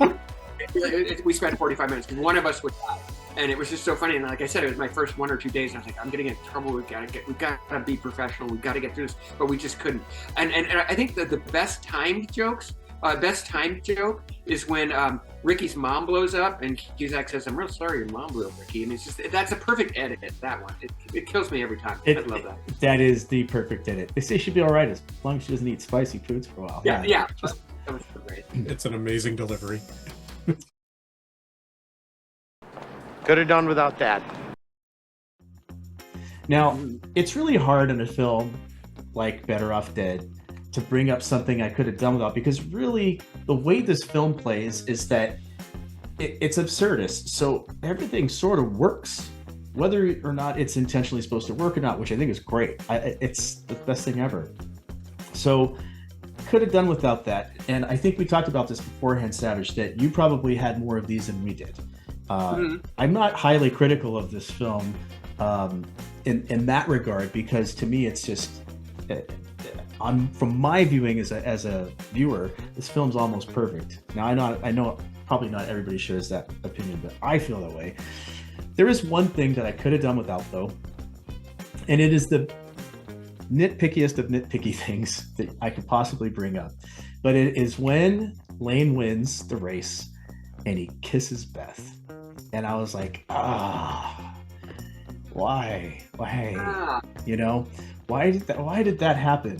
And, you know, because obviously Monique, she's, you know, heartbroken, and she gets pulled away by Ricky and Ricky's mom. But I mean, that is a pretty small nitpick. But if there was something that I would change in the film, that probably would have been it. Eric, before we go to Savage, because I know he said he probably had a couple of things. So, Eric, was there anything you could have done without in this film? Honestly, there's the only thing which I think we could have lost might have been Vincent Schiavelli's the whole role that he did in the classroom. What? Because it was so off the wall weird. And it sets up the pregnancy thing and gives you the montage back. I mean, it's I don't know. It just always kind of rubbed me a little weird. It might just be because he asks out Beth and you see them in the car together, and then my brain's kind of like, wait a minute, he's a teacher and she's in high school. Yeah, but I mean, come on, man, the exuberance with which he teaches geometry and all those made up terms. Come on, that's the best. And yes, all the girls in the class swooning over him as the amazing teacher that everybody was clearly like just gushing over. Speaking of which, yeah, he probably Mm-hmm. could have dated a student. I was a Dean's List college student, just so you know. Like, I'm no schlep. You know, I went to that college for 7.5 years. I'm no dummy. But in high school, I was that kid who pulled out the piece of paper that said "do homework" on it. I'm not kidding. So, It's funny because one of the best lines of all time is that I've been going to this high school for 7.5 years, and only Curtis could pull that off. But the thing was, Curtis was almost 30 years old when he did that, and I didn't even know that. He looks like he's 16, and he's like, like he's 30 or something. So he's timeless, and so we kind of said, what should we do?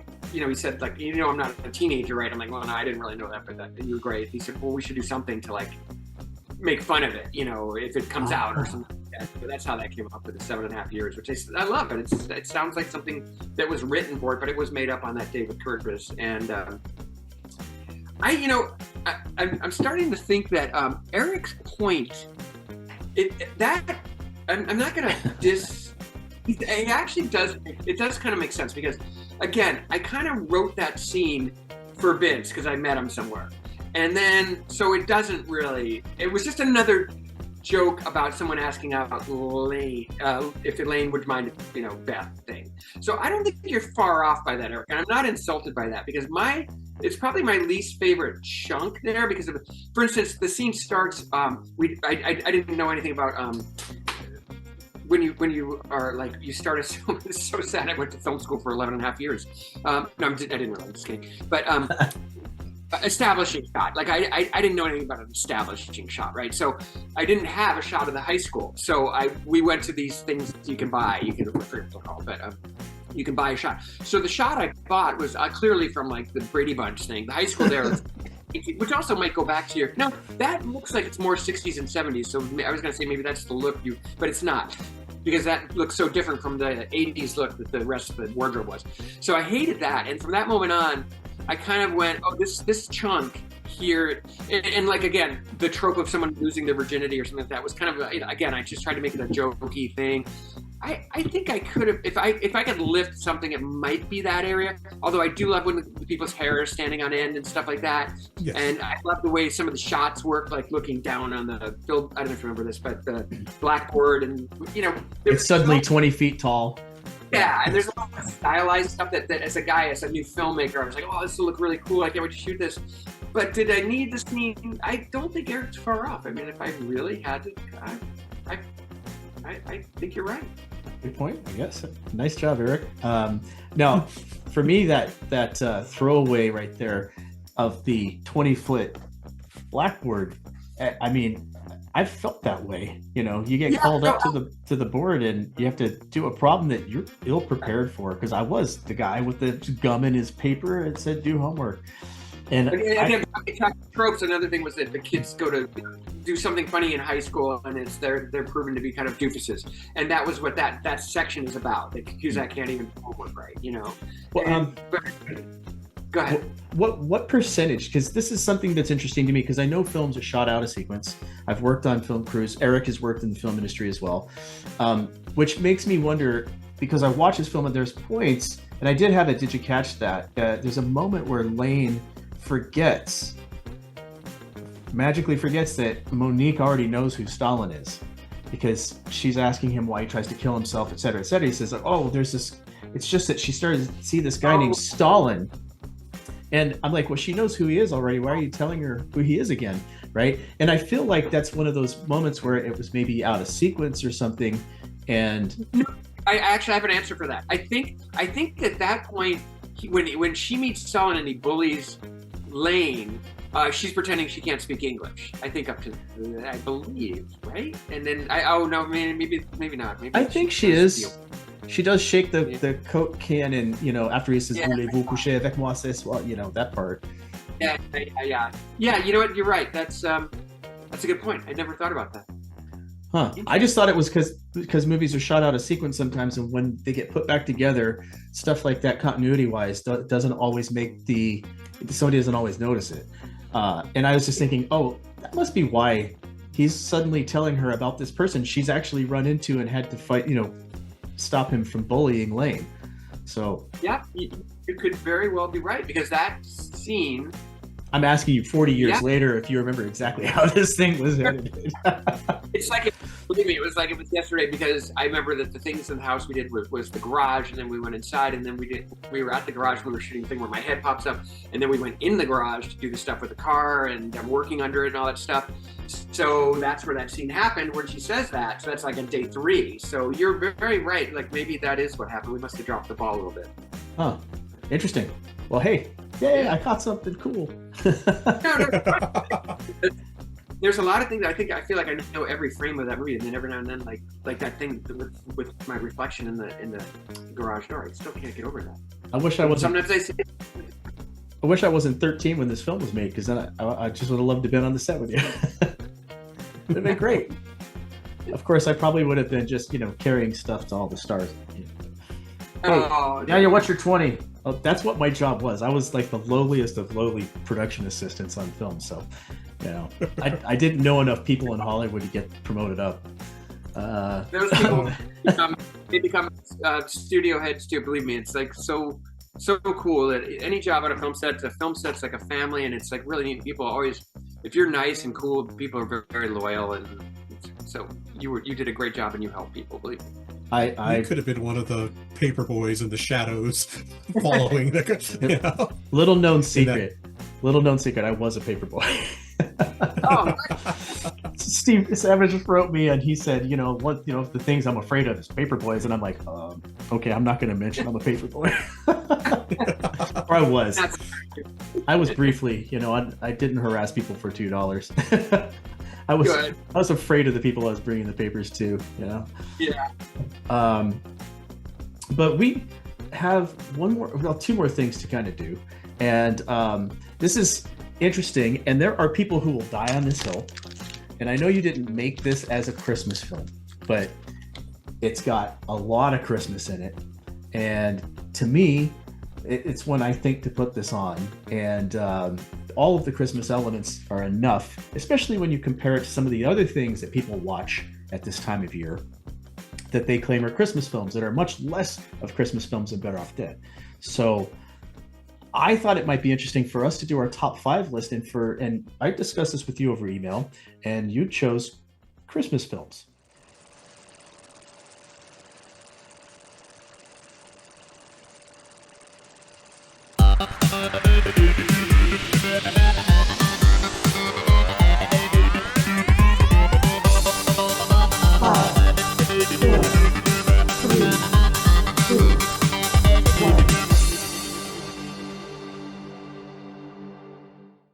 So I'm curious what you guys' top 5 Christmas films are.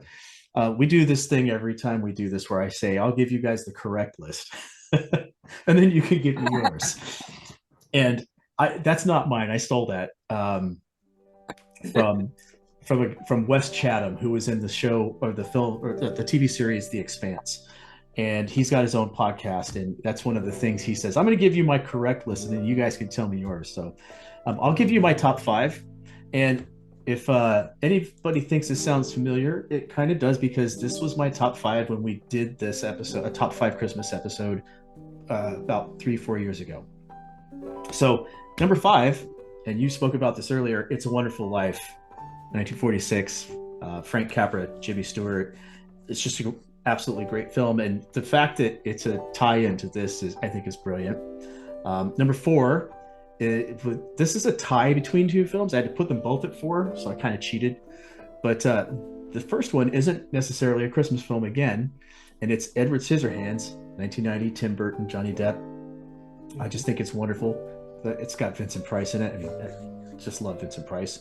But also A Christmas Carol, 1999, directed by David Jones, starring Patrick Stewart and Richard E. Grant. So just obviously... A Christmas Story is number 3, 1983, directed by Bob Clark, starring Peter Billingsley, Darren McGavin, Melinda Dillon. Sorry, that Christmas Carol that I brought up is the Patrick Stewart one specifically, because for some reason that one just gets me. Now I'm going to give myself George C. Scott. Yeah, that one's fabulous. And now I give myself editing cramps here because I'm gonna have to go back and forth on those. But my number 2 And we spoke about this off of this is Krampus 2015, directed by Michael Dougherty with Adam Scott, Toni Collette, and Tony Kushner. And my number one film, I hate to say it, it's Better Off Dead for Christmas films. And I'm not just saying this because you're on here. This was my pick 3 years ago when we did the Christmas top 5 list. So there you go. That's my list. That's the correct list. Eric, what is your top 5 Christmas film list? Okay, this was an interesting list for me because there are so many amazing Christmas movies that I've honestly started a tradition around my house of just watching certain movies every year around Christmas time. But if I had to pick just 5, and I'm going with the Christmas type thematic on that. The number 5 movie I put on my list was Bad Santa from 2003 with Billy Bob Thornton. I resisted watching this one for a couple of years, but one day I just put it on, I watched it through, and I was really touched by the holiday spirit when the film finally ended, and it has been a favorite since then. Then number 4, I have got A Christmas Story from 1983, Love Actually from 2003, The Holiday. It's the two ladies, they swap houses and spend the holidays in their various countries, and it turns into this sweet little love story. The number 1 film that I've got on my holiday list, which is a personal favorite, is The Family Man from 2000, starring Nicolas Cage and Téa Leoni. It's kind of It's a Wonderful Life type thing where he is a single wealthy man who's got everything in the world, and he gets a chance to live a different life, and he's shown the joys and the magic of this average everyday guy with a wife and kids. And it's an amazing, heartfelt film that I love. Awesome. Yeah. I'm sorry, what was it called? What's it called again, the last one? The Family Man, starring Nicolas Cage. Wow. You threw a Nicolas Cage film in. Good job, Eric. I'm really impressed. I'm really impressed. And a Billy Bob Thornton film. And I own that Billy Bob Thornton film, but it doesn't make my top 5. Now, are you only watching the Bad Santa version, or are you watching the Badder Santa version? Santa. I got the Badder Santa version because I'm just that kind of... Yeah. Anyway, Savage, here we go. This is your chance to jump in here with your Christmas list. And I know we have a lot of honorable mentions because narrowing it down to 5 is it's not easy. There's so many. It's almost impossible. But again, so mine are kind of boring because mine kind of all go back to my childhood, because when Christmas is coming up and then suddenly Rudolph is on, you're so happy because you're gonna get out of school and do stuff and just not have to be in school and love the holiday. And I think when we started this thing, I was telling Daniel that I see that with a lot of Christmas stories, Christmas movies, there's a little bit of a scary element in it. Even in Elf, there's the Central Park Rangers. You're suddenly, whoa, there's scary guys. Yeah. And when you look at It's a Wonderful Life, I mean, there's some really scary moments in that, and A Christmas Carol, which I had on my list also. I'm sorry, I'll go down the list, but I really don't even know how to do these in order. So I was going to say honorable mention in Fast Times, which is always funny. Fast Times has a little sequence in Christmas stuff. It's funny because it all takes place in LA.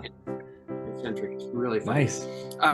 But then It's a Wonderful Life I guess if I have to go backwards a little bit, it's still my favorite. It still makes me cry. It still deals with people that don't feel like they, it's kind of a Better Off Dead kind of feel that shows you can make a movie about something that sad and make it a wonderful movie. It's a beautiful film. Beautiful film.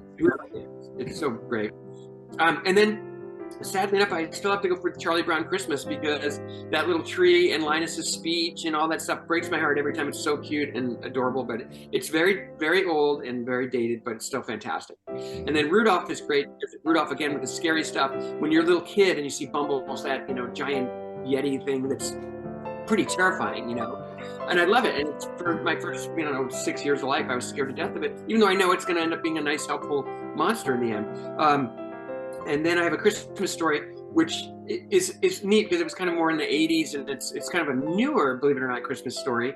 And then I think my last one, and then for the like a timeless Christmas story that you can't believe was made in the last, like, whatever it's been, 10 or 15 years, is Elf. Like, I can't believe how great Elf is, and it's just adorable and sweet and makes me cry. That would be in my honorable mentions for sure. I mean, you got Bob Newhart in it, which, oh God, so funny. He really just is, and I was sad that he passed away recently. I mean, you knew it was coming. We're all going someday, but I kept thinking he's just immortal. He's never going to go, But Elf is great. Let's see, what other things would make our honorable mention? Oh, there's one called Klaus, which is really good. It's a sort of, I believe it's Norway. It's the Santa Claus story, right? The Santa Claus story, yeah.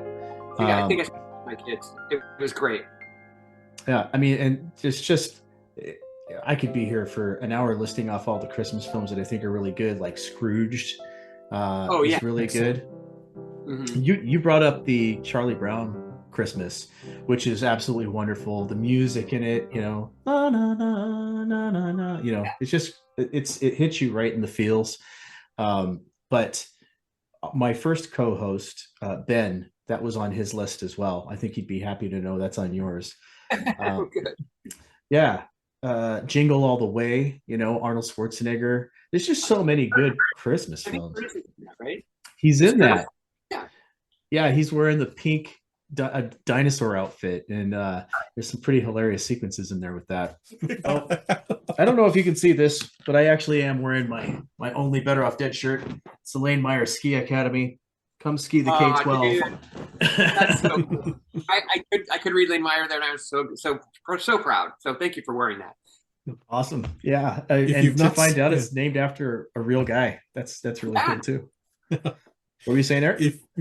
If you've not caught it, I think Amazon released a weird little Christmas film. I think it was last year, starring Dwayne "The Rock" Johnson, called Red One, which I got to give that one a lot more props than it's getting, because it's, people immediately wrote it off, and it's actually kind of fun. It looks cool. It looks like a great idea. Do action hero, like Marvel Universe almost, or Stallone kind of movie with Santa being a badass. That's a great idea. Yeah. I mean, it's cool. It's got Krampus in it. It's got Santa. It's got Dwayne, Dwayne Johnson, basically being Dwayne Johnson, which, it's what he does on film. All right. Well, there we go. Let's get to our last little segment here, which is where we get to rate the film on a scale of 1 to 5 pops. Why pops? Because we're popped. Yeah, I couldn't think of anything else more original.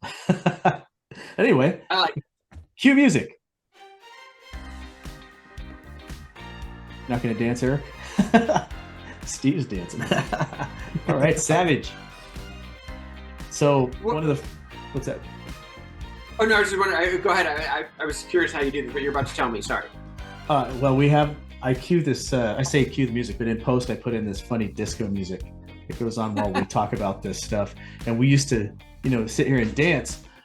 But if somebody doesn't make a sound on the other side, they're dancing and it never switches to them. So, yeah, so we had people dancing and it was always just me looking like an idiot. So there you go. Take that one to the bank. All right. So, I've already rated this film before. Eric has not. And I'm just going to go cut to the chase. I rated it 5 pops because one of my favorite comedies of all time. I'm sure that was a surprise there. But Eric, how many pops would you give this film? I really like this film. It's got this weird absurdity to it, which really does make it just almost a timeless classic. And as a result of that, it definitely ranks as a 5 pop film for me, because I can always show this movie to anybody, and most of them have never experienced before. So it's always a joy to experience that with a first timer. All right, and we're not doing this to butter you up, by the way. This is that was I thought Eric was going to surprise us and be like, I decided it's actually a 1 or something. So, no, that is so kind and sweet, and it means so much to me, because I have to give it a 5, because I have to tell you something. I've never had another experience like that. That's the only bummer about being able to be young, and this is my first movie. Everything was pretty, not downhill, but nothing ever achieved the fun of every single day doing something that fun and that funny, that every day we would look forward to a scene and it would be twice as funny as I thought it would be. And then as time goes by, it seems to be funnier. I mean, if I go to a reunion thing and watch the movie, I still laugh my ass off every time. It's the same old jokes. I've seen them 1,000 times, more than I've seen it. I've seen this, probably 1,000 times, probably. And every time I laugh, it says, "I'm real sorry, Mom, Little Ricky," So I give it a 5 too, but that's partly because I absolutely love it and I love the experience, and it was one of the happiest times of my life. That's the best thing to ever hear, especially that you love this, and that it because it has touched so many people. And if you go on and you read these social media posts from people and they talk about how they connected with it and what it's meant to them, it's pretty incredible. I mean, if you go into Diane's book and you read the testimonials from people about what it did for their lives, it's impressive. For me, it's funny. I can share it just like Eric said, and it's timeless in that sense. And it's the film that keeps on giving. And for me, that started with Diane coming on and helping us launch this show. That was episode 1. I just took a chance. Funny story, as I wasn't sure I was going to be able to get any of the actual celebrities from the film on the show. So I first went, who I'll contact is Rupert Hine. So I wrote Rupert, and I got a very nice message back from Faye, letting me know he had passed away the year before. I had no clue. I had no concept. And she was very sweet and talked about how much he loved this film. He's just an amazing producer, and he would have been wonderful to have on the show. But I immediately was like, oh, God, Daniel, look stuff up before you start talking to people, But then I thought, hey, I'm pretty sure there was no way. And I thought, I've seen Diane on social media quite a few times. Maybe I should just send her a message. And my girlfriend said, yeah, you do that. You do that, hon. Yeah, good luck. And she was dismissing me. She's in the middle of sewing masks for the pandemic, right? And she's doing important work in here. I'm like, I want to do this show. And so when Diane said yes, it was just an amazing moment. But then Curtis comes on, and that's amazing as well. And now getting the opportunity to meet and talk to you. I mean, the emails we've exchanged have been so much fun. And I'm sitting there thinking, oh my God, I swear to God, if you ever come to California, in Northern California, you're coming by for a meal, man. We will cook you a meal you'll never forget. And I promise you there won't be raisins in it. I would love that. Thank you. I've really enjoyed communicating with you, and I'm so glad Diane hooked me up. The thing was, I told Diane I don't want to ever do any kind of reunion things anymore, because what happens is that, as you can see, what happens to me, that I ramble off.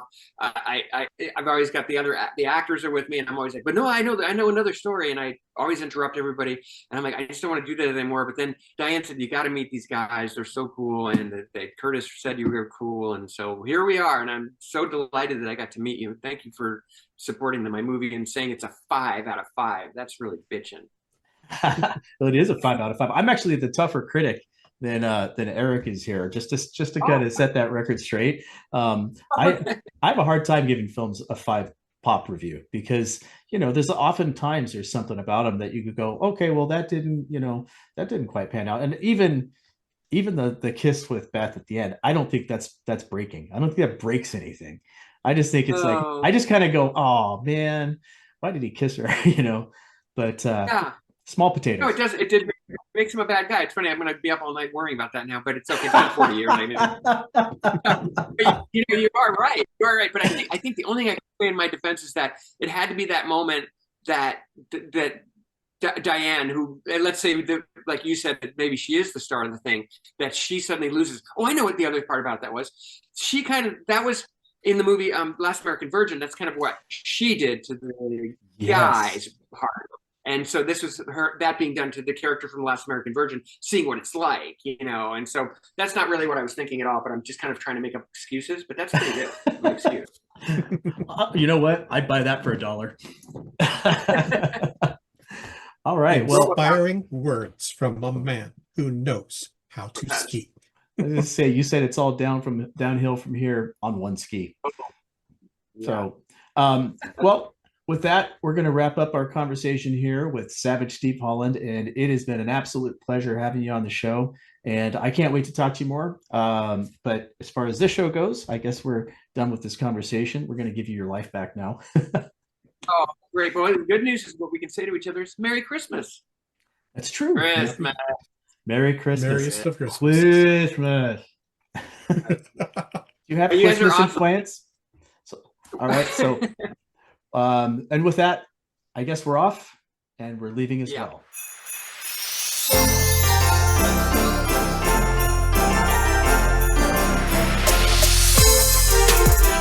You have Christmas in France? Christmas. Christmas.